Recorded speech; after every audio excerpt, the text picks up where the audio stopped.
The Ink and Paint Club podcast is intended for mature audiences only, so don't tell your parents! Listener discretion is advised.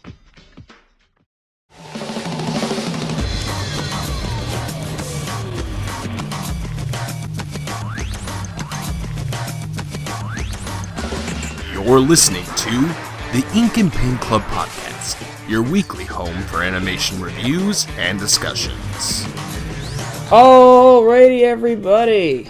Welcome back to the Ink and Paint Club podcast as we're celebrating our Road to WrestleMania month here.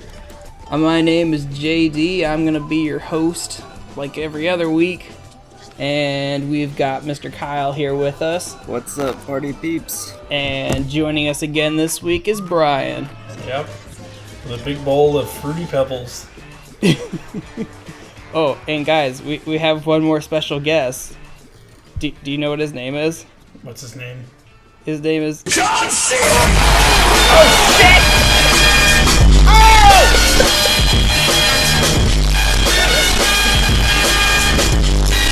Oh! Okay, I'm sorry.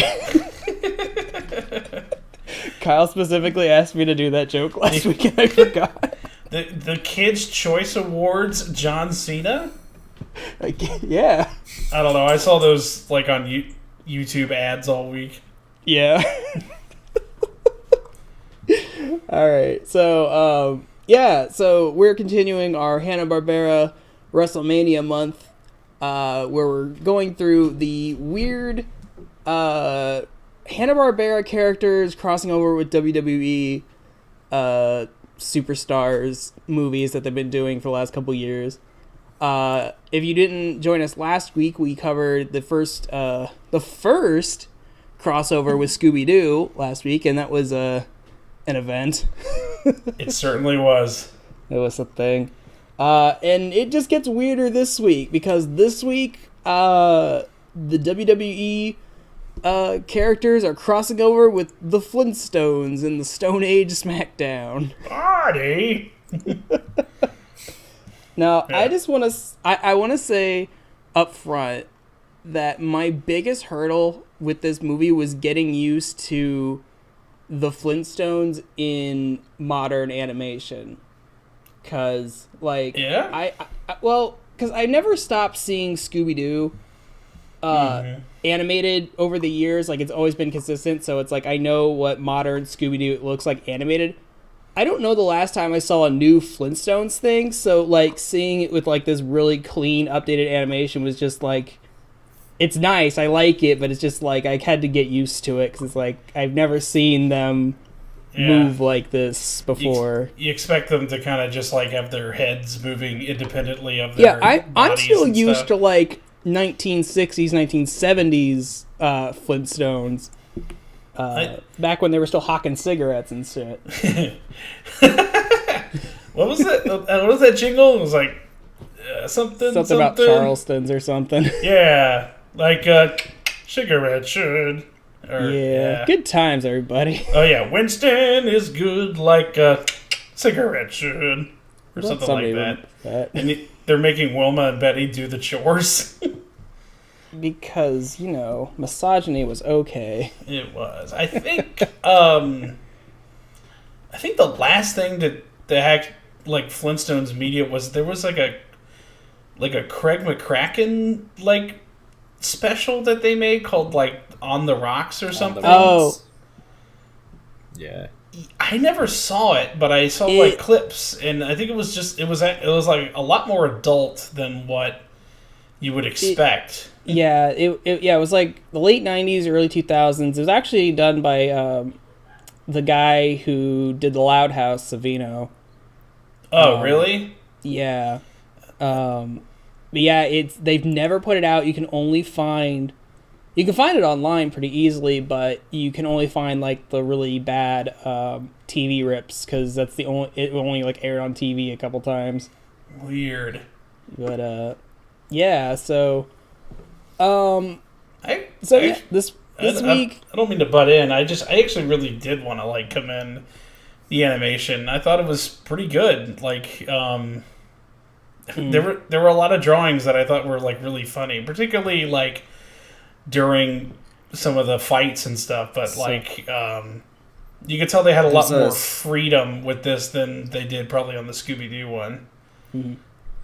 There's a specific spot at the water buffalo thing with Hoppy. Mm-hmm.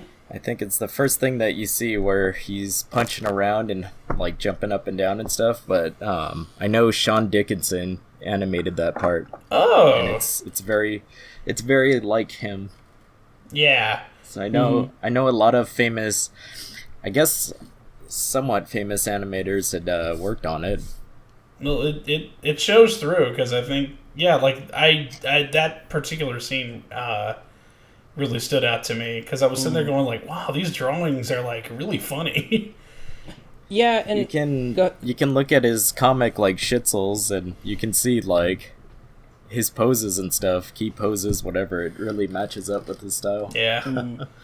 Yeah, and yeah, I mean, this movie, like, definitely the characters are way more expressive than probably in last week's movie, and I honestly wonder if it's like because the designs are simpler and maybe it lends itself more to like crazy poses and better expressions like that. Because the Scooby-Doo one, it's like semi-realistic, so you kind of have to keep it in that realm. But with this, you can really play around with like poses and facial expressions and stuff. I agree. My only beef with this is I really did not like the voice direction in it. I do not like Kevin Michael Richardson as Barney. Oh yeah, and I do not like. I do. Doesn't sound like him. I'm used to the fucking Fruity Pebbles. Whoever did his voice on that. Well, what he was doing was like the original Barney. Like the first season or whatever had like a completely different sounding Barney. Well, because I think he was Mel Blanc back in the day, and Mel Blanc did like the high-pitched, almost Bugs Bunny-esque voice range. Yeah, Fred, I don't know what I'm talking about here. And then but they would still do that laugh, because originally, he's just like, hey, Fred, and then later it's just like, hey, Fred, and they would do that laugh. I mean, I like that one better. Yeah, I'm with Kyle. I grew up more with the deeper voiced Barney, so hearing Kevin Michael Richardson's doing the old high voice Barney did throw me off a little bit. It did. It's fine. Yeah, keep going. I mean, it's fine, but it's not what I'm used to on it. He does a good voice. He does the redneck on the Cleveland show, and you would never know that's him. So that's right. He does have range on that. Yeah. No, he's really funny, yeah. Yeah. The person who doesn't have range is Greg Griffin, because sounded just like Daphne for Betty. Oh, yeah? Sounds exactly the same. It sounded like Daphne with Betty's mannerisms. Like Daphne, but they're doing that giggle? Yeah, pretty much. Yeah. But Tress MacNeille can do Wilma. You wouldn't really know it's her, but I just can't. I don't like Greg Griffin. I can recognize Tress, but I think it's just because I've heard her so much on Futurama and stuff. Mm-hmm. She does stuff like the Crazy Cat Lady and just different voices where it's like, whoa, that's her, Grandma from Hey Arnold, and then you hear Gray and everybody sounds so fucking the same. I really don't like her. Yeah, I mean, I probably said this on the show once or twice, but Gray is kind of in that group of characters or actors where I'm very aware of their voice now, so it's hard to differentiate them from their characters anymore. Tara Strong and Tom Kenny are kind of the same way for me. Yeah. Yep. I can understand that. I was the same way with Tress, actually, but I think it works. I think it works here because she sounds dead on like the original Wilma. Yeah. Wilma and Fred, both Jeff Bergman and Chris MacNeil are pretty spot on for the old voices. And he's doing the old Fred too, because there's two kinds of Fred. There's a gravelly Fred, and then there's a deep voice one who's like, hey. He would always do that laugh. Right. Yeah. But hey, so yeah, this is a movie crossover with the personalities of WWE. So basically, what I really like about this is that it doesn't really feel like, oh, this is the Flintstones meeting up with the WWE like Scooby-Doo was. Like, they would be like, oh my god, it's John Cena. Oh my god, it's Sin Cara or whatever. Yeah. I liked that a whole lot. Like, all the wrestlers were just sort of townsfolk. Who, and it kind of, like, John Cena is like Mr. Slate's like nephew or something, and then we had like CM Punk and God, what was the other guy's name? Mark Henry. Yeah, Mark Henry, and they're just kind of buddies walking around. So it's like, and the Undertaker was a literal Undertaker, which I love. Yeah, he lives in the graveyard. Yes. Well, Mysterio worked in a office. Yeah, but he still wears the mask. Wrestling man. That was weird. Okay, so we were talking about how it has like modern animation and stuff, but like what else is weird is that we have Stone Age versions of modern devices, and that was something I even like wrote down. I was like, Fred has a computer? Like, he walks in, he's like, where's that? And like you see in the back that there's like a computer at a table. Well, I mean, there's even the joke where, after Fred's recruited some of the wrestlers for his show, which we'll get into the plot here in a second. Yeah. I mean, Rey Mysterio is on a shell phone, and The Undertaker's on a tablet, so it's like, how do any of these things work? Yeah. They're the modern Stone Age family. That's true. How do they have television, so... Well, it's a living for any of those creatures that help make that happen. Make all those jokes. But, we actually had a few of those jokes. Yeah, there's a few, like, where they just pan to the animals and they say their little line about, how miserable their existence is. So, you got those old Flintstone staples. But, yeah, so, for most of this, it feels just like an old Flintstones episode. It's a very... simple plot where Fred's just like, hey, I want to take my family on vacation, but he messes up getting the funds for it, so he has to come up with a scheme to get the money back. And obviously, knowing Fred gets in and over his head, gets real ambitious and takes it a little too far, but he gets straight up greedy. Oh yeah, I mean, and that's I want to go to Acapulco, everybody. Yeah, and I mean, that's very much in line with his character from the old show. So, I mean, like... Yeah. Even when he's, like, paired up with the WWE characters, I mean, it still feels like, oh, this is just another Flintstones episode. It's just an hour long. It reminded me... I was talking to you about this earlier. It reminded me a lot of the... there was an old Simpsons episode, like, during the good years where, like... Mr. Burns recruits a bunch of MLB players to play on his softball team. And, like, it's still really funny, and they didn't do a lot of, like, like Daryl Strawberry or Ken Griffey Jr. They were just kind of there, and they still had, like, funny bits and funny jokes and stuff like that. And it was less just, like, groveling towards these celebrity guests and just more having fun with this weird concept.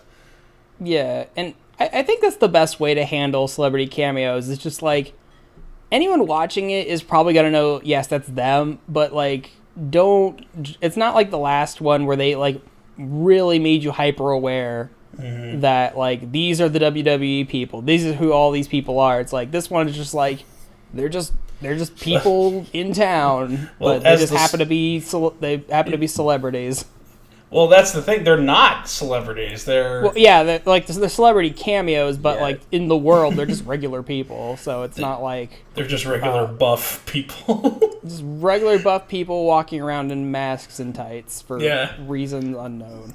Well, what they try to do with this is kind of make it a like WWE was created in the Stone Age kind of a story. Yeah, because Vince McMahon's like ancestor or whatever is just pushing around a cart where he sells like fish and squid and stuff, and he keeps like commending Fred on his invention of sports entertainment until Fred just gives it to him at the end. JD, it's Mr. McMagma. Right. I forgot. There's all these puns. They all have Flintstoneized kind of names. So it's like John Cena Stone, CM Punk Rock, Marble Henry, Ray Mysterio. I don't get that one quite. Daniel... Opal's like a gemstone. Oh, okay.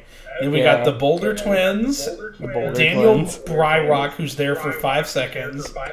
Dude, okay, I want to, just for 1 second, I love that they basically use an old Looney Tunes joke to get into Daniel Bryan's catchphrase. Yeah.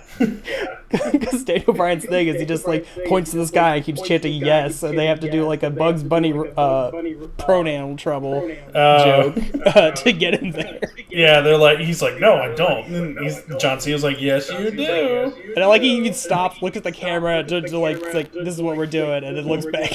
Yeah. And see, there's a lot of jokes like that where it's like it just stops to like wink at the camera for a second. And one of the ones that I thought was really funny, but I think went on too long, was the joke about where John Cena's like, well, I don't expect to be breaking rocks all my life, and his friend's like, nobody ever does, and he just stares into the void for a second. Yeah, and he's just real sad about his life, which is funny because have you ever seen those like DC comics that have been going on? I don't know if they're DC, but they're like comic books that are like a real serious take on the Flintstones. And everyone's from the reviews I've heard, the comics pretty good because it like tackles like modern issues, but within the the Flintstones environment. Yeah. Oh, and we forgot one last thing. The Undertaker is simply called The Undertaker, but I guess they make up for it for the fact that his actual occupation is an Undertaker. Yeah, exactly. So it's alright.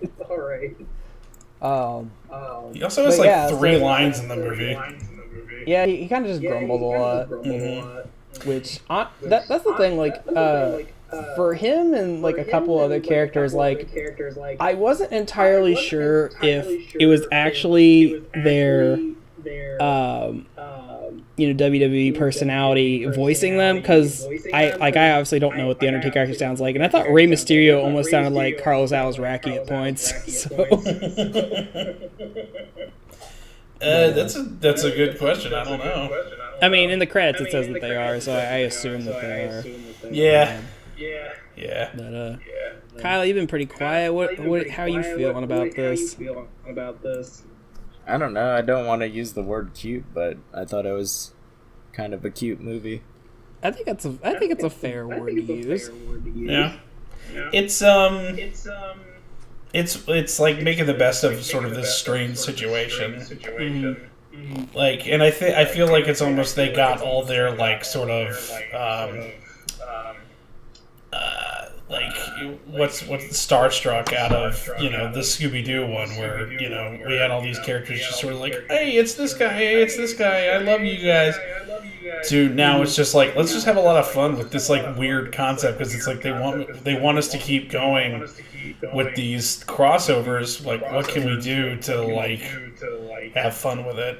Right. And honestly, I think it lends itself better because of dealing with having these cameos from the personalities, is having the world of the Flintstones, because Scooby-Doo is more or less always takes place in modern time. So I mean, when you have these cameos pop up, you can't just pretend they're other people, because it's like, well, it's in modern times, these are modern celebrities. But if you're putting it in the world of the Flintstones, just having actually John Cena doesn't make any sense to that world. So it's like, okay, of course we're going to make a Flintstones caricature of him, and not make as big a deal of it. But I think you're right that they did their Scooby-Doo movie and kind of saw that like, okay, well, we did a lot of glorifying to the WWE superstars in the last movie, and it's like, okay, well, this one will pull back a little bit, focus on the Hanna-Barbera characters more. Mm-hmm. And I think the story is better off for it, because it feels very true to how the Flintstones were is just now there's the WWE characters peppered in here and there. Yeah. Yeah. We also had who were the Boulder twins supposed to be? They're the Bella twins. Oh, okay. See, I've never heard of them. But, yeah, I think. Do they wrestle or are they just kind of there? Yeah. Yeah, they're in the female wrestlers. I think Nikki is in a relationship or married to John Cena. One of them is. Oh. She was on Dancing with the Stars this last year. Don't ask me how I know that. I won't, but I will assume many things. I don't watch it. My sister-in-law had it on over once. Let's see. So now you know. Let's see. I had some notes here. One is at the very beginning. Fred goes to Stonebuck's Coffee, and had to get that joke in there. Yeah, it had Squiddly Diddly as the mascot. I was so about to say that. I didn't even catch that. Oh man, yeah. I was like, hey, another Hanna-Barbera character. Thank you, early '90s Cartoon Network, just repeating Hanna-Barbera stuff ad nauseum, because now I know all these cartoon characters that came out decades before I was born. Right.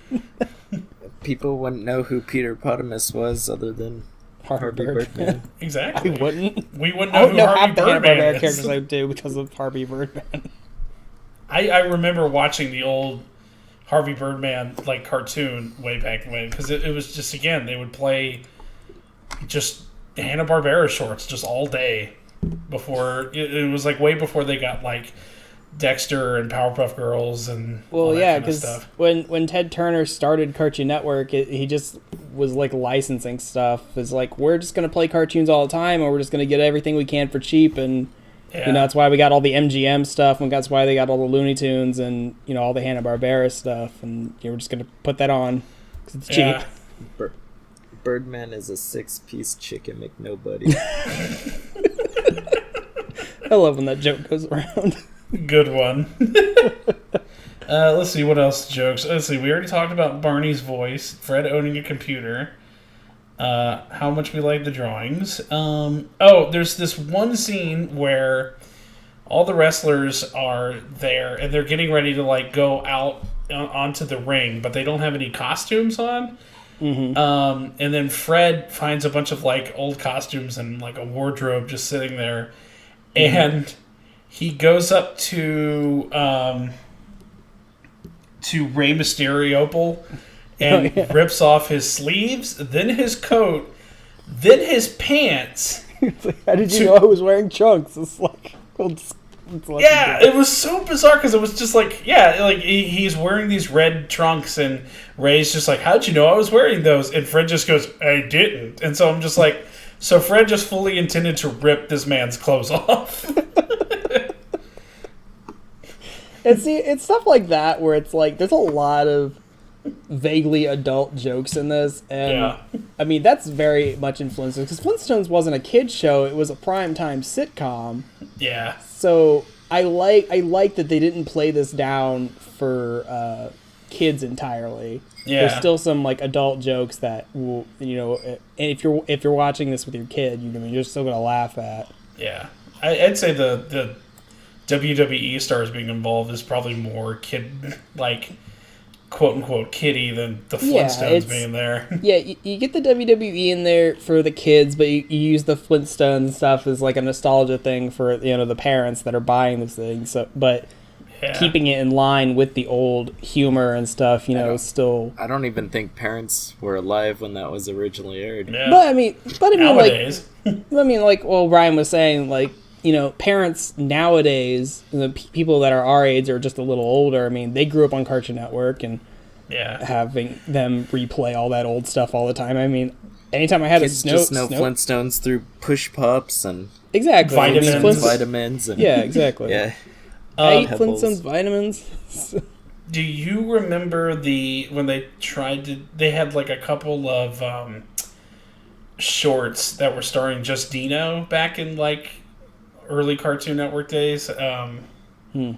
I think so. It was like when they that was had, What a Cartoon. Yeah, it was when they had What a Cartoon. Played on What a Cartoon. Yeah, and it was just there were just these Dino shorts, and that's it. And like, I don't know. I remember being kind of like, wow, there's like some new cartoons based on the Flintstones. That's cool, but they were just kind of like Dino, kind of doing stuff. I forgot exactly what happened. I think it was Dino versus the saber-toothed tiger or something. Oh yeah, trying to get inside the house again. Yeah, like the kitten. Yeah. Okay, I remember that now. And then we also had the kids. The Pebbles and Bam Bam were there briefly, but their like design looked very different, or slightly different, I guess. Yeah, I think Pebbles' eyes were what felt different to me because I felt like they're bigger than they used to be.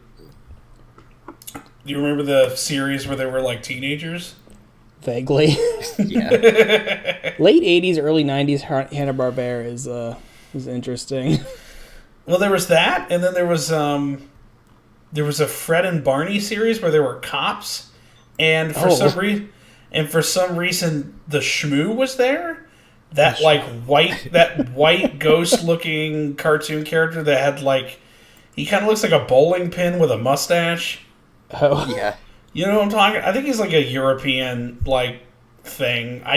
But he's just there, and it's like, I thought what? he was like a Herculoids dude. I don't know the Shmoo's origins, so feel free to correct me on anything I say about the Shmoo. And of course, then you got all those like teenage kid versions of everything, where it's like, oh yeah, pup named Scooby Doo and Flintstone Kids and Yo Yogi. Oh, Yo Yogi. It says he had his own show called The New Shmoo in 1979, but he was a comic character from Little Abner in 1948. Okay. There you go, man. And then there was the Frankenstones. The Frankenstein. Oh, was that? Yeah. It was like the like Addams Family, but Stone Age. Yeah, it was when everybody was into the macabre. Yeah, with all the monsters and shit. It's interesting how many iterations of the Flintstones there were, but it didn't keep going like Scooby-Doo did. Yeah, there was pretty much a break after those live action movies, and they haven't really made anything new. I know Seth MacFarlane really wanted to make a reboot that he was trying to get developed at Fox, but that never went through. I kind of want to see like the pilot or whatever he made just to see what it was. Yeah, I'm curious just to see what it is. At least. Like, would he try to make it like super raunchy or? From what I heard, he was trying to stay pretty faithful, and outside of Family Guy, I mean, Seth makes some pretty alright stuff. I don't know. Ted was. I've only seen the first Ted, and that was pretty funny. I've seen a couple episodes of that Star Trek show he made, and it's it's pretty alright. I have a. I seem to kind of flip flop on Seth MacFarlane. I guess like I really liked American Dad. Me and my friends got like a sort of. It took us a while, but we eventually started liking Cleveland show. But Family Guy we got kind of tired of, and then. Did you ever see? There was like a really embarrassing thing he did. It was called The Cavalcade? No, it was called like the. I know what you're talking about though, but no, this was like it was called like the Seth MacFarlane live action spectacular or something like that. And Sounds familiar. It was like a variety show with him and Alex Borstein, and they're singing songs and doing all this stuff because Seth MacFarlane's like really into that old timey kind of. He sure is. TV kind of stuff. And so he tried to do one himself, and it was just like, you're sitting there going like, man, his heart's there, but good God, this is hard to watch. Yeah, it's he wants to bring back a lot of these old-timey things for modern audiences. Like, Seth, there's a reason we left those things behind. Yeah. I mean, it was great having him as the host for the Oscars where they were focusing on musical, because that's his forte, but, he can't do everything. At least he tried. Yeah, he tried. But anyway. Did you have any more? Speaking of things that should have been left in the past, What? The Flintstones. I mean, that is true. It like I said, it is just like a weird. This thing is just a weird enigma, but they did the best they could with what they had. And for having like a corporately mandated crossover, I think they took full advantage of it, and I think they did pretty well. I agree. I think I would watch this again over the last week's Scooby-Doo movie, because this one, there's a lot of fun shots. Like, I really like all of CM Punk Rock's facial expressions. Like, I love how scrunchy his face is. Yeah, they had fun with it. They just were able to. They had some kind of freedom here that I feel like they almost didn't have in the Scooby-Doo one, and like they took full advantage of it. Yeah, and it's they're not treating the WWE people like superheroes like last week, where John Cena is literally deadlifting vans and stopping boulders with his they replaced that with him deadlifting a Stegosaurus. That is true. I don't know. He does say, in the context of the Flintstones, it makes more sense, and I like that the wrestling isn't like very realistic, but it's still really cartoony the way they do all the wrestling stuff. So at least there's that. Yeah, and unlike last week where Mr. McMahon was held to like this high regard, Mr. McMahon in this one is just sort of. He does like 3 cameos where it's just like him, and he has this Raw bar that he wheels around on a cart that's got like a bunch of ice and like squid and clams in it. Yeah, he's basically just a recurring joke. Yeah, and then at the end, he's just like he basically buys. Well, no, Fred's like, I got the money I needed to take my family on vacation. I don't need this wrestler promoter idea that I put together. And because throughout the whole movie, Vince McMahon, or his Flintstone persona, just keeps telling Fred, is like, man, you got like you're sitting on a gold mine. This is a great idea. Like, you should do something with this. And he's like, you know what? You do a lot better with this. You could just have it. Well, he does it 3 times. The first 2 is where he says that, and then it's like, ooh, Fred's getting greedy, because he'll smirk at the camera. And then the last time, he's just like, forget it, you take it. And he just gives it to Mr. McMahon, which he then goes like, I'm going to make this big, even if it takes me 65 million years. To which I concluded that Vince McMahon is 65 million years old. He might have the money to be immortal. I don't know. He might be a vampire for all we know. Yes. Vince McMahon was around in Flintstone times as he is here now. He just changed his name. It's all good. Wrestling's been around for millennia, people. And it was created by Fred Flintstone. Yeah, exactly. And then he got frozen, and then Billy found him in the yard. We need to change the Wikipedia article. On the creation of WWE. Founder Fred Flintstone. Yeah. I guess the last thing I have seen those. I've seen one of the live action movies. I saw the main one, but I never saw the sequel. But now I do own them on the. Thanks to a friend of mine for his Christmas gift, I got the Yabba Dabba 2-pack. Oh God. He does say Yabba Dabba Doo like once in this movie, which is he does the whole like sliding off the tail of the Brontosaurus like back forklift that he has. Yeah. I forget what the whole story was for the first one. Of the live action movie?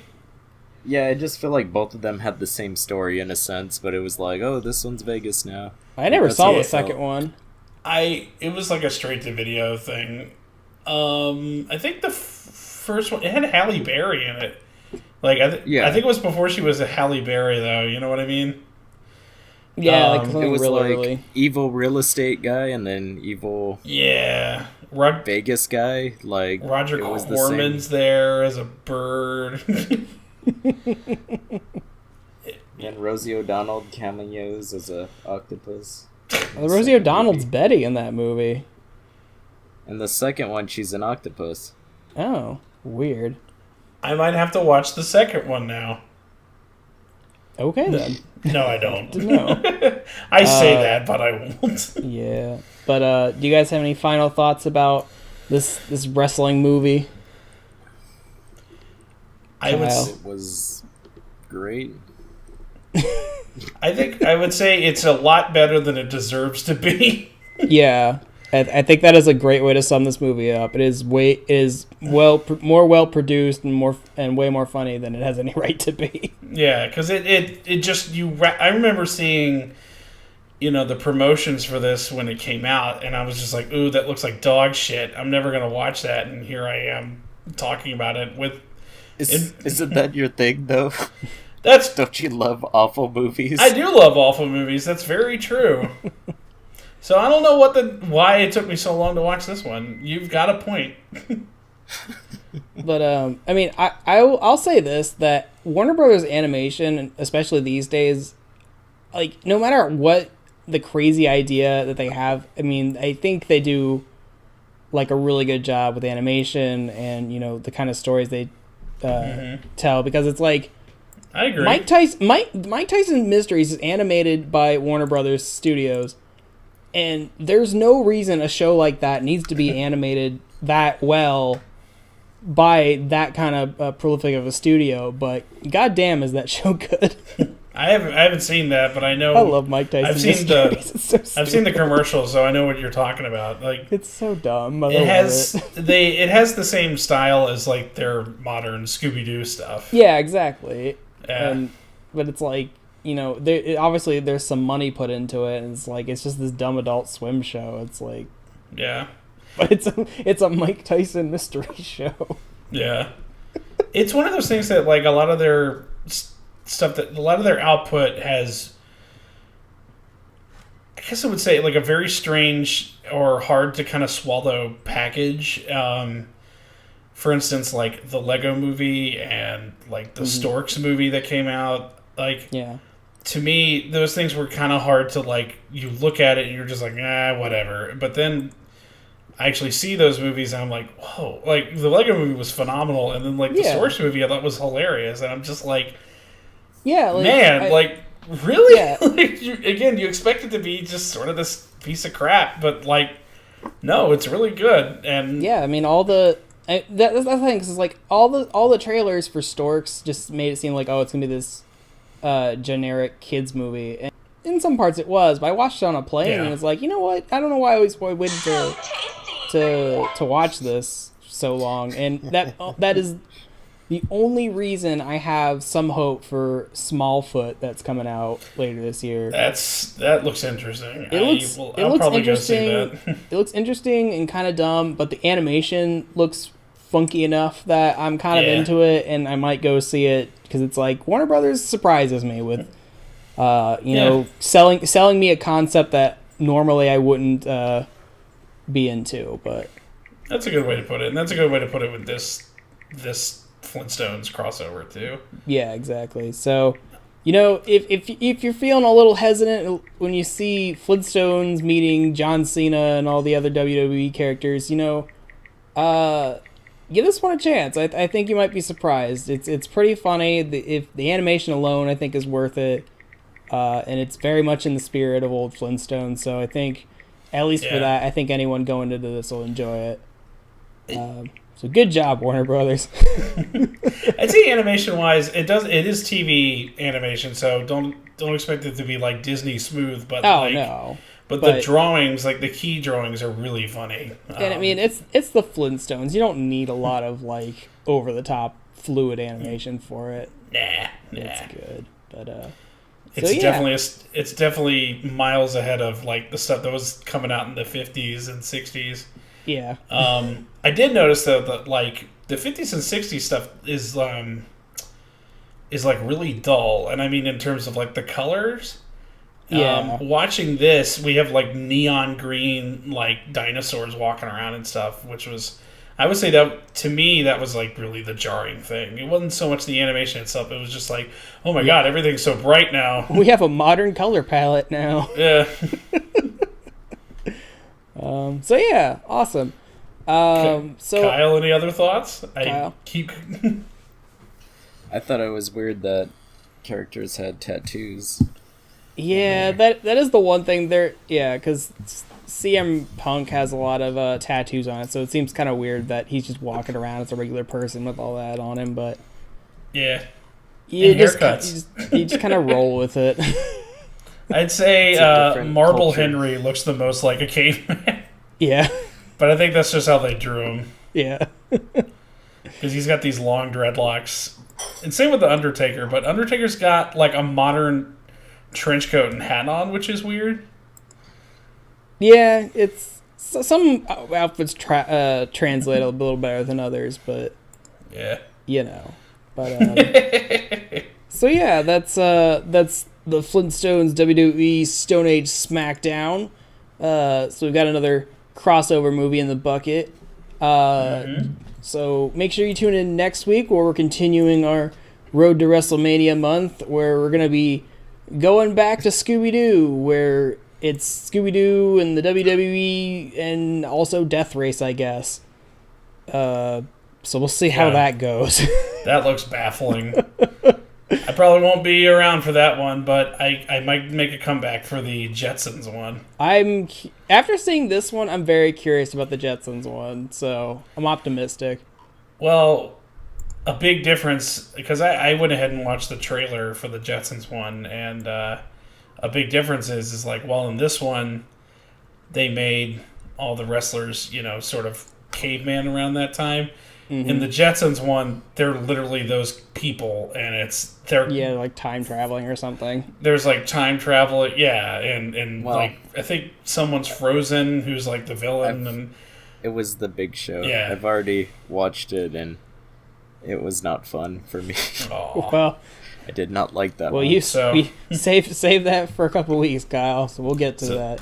So it's probably safe to say that this is probably the best of the lot. I guess we'll see. I mean, who knows? Scooby-Doo Speed Demon might be the surprise hit. Who knows?